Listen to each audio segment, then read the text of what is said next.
এটা বুদ্ধি শিখে দেবো, টেকা টেকা কলে পাইবেন। হ্যাঁ, লাভ করতে চান যদি আমি কয়ে দিই, তবে কন্ডিশন আছে, আমার কলে 10% দেওয়া লাগবে, বুঝছাও? লাভের দুই ভাবে লাভ করতে পারবেন। ইলেকশনে পরে যে দল জিতে তাদের সাথে রিলেটেড কোম্পানিগুলোর শেয়ারের দাম ইউজুয়ালি বাড়ে। এখন বাড়বি, আপনি খুঁজে দেখেন, যেমন ধরেন ঢাকা ব্যাংক বাড়বি, ন্যাশনাল ব্যাংক বাড়বি, মুন্নু গ্রুপের বাড়বি, আরো কি কি আছে খুঁজে দেখেন।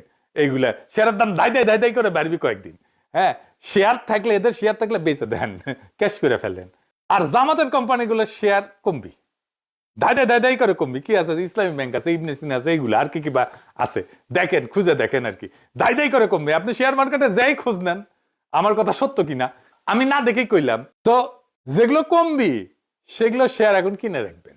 জামাতের কোম্পানিগুলো শেয়ার, ইসলামী ব্যাংকের, ইবনে সিনা শেয়ার, বিএনপি কোম্পানির এই যে ব্যারিসে, এটা বেশি দিন থাকবে না। জামাতের কোম্পানিগুলো কমাও বেশি দিন থাকবে না। মাঝখান থেকে আপনার লাভ আমার কমিশন কলে দিয়েন কলে, বেশি না 10%।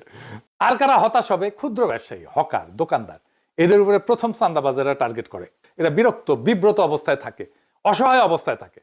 এদের মধ্যে সংগঠন এবং প্রচারণা তৈরি করতে হবে। তাহলে দেখবেন আপনি দ্রুত জনমতকে অর্গানাইজ করে ফেলতে পারছেন।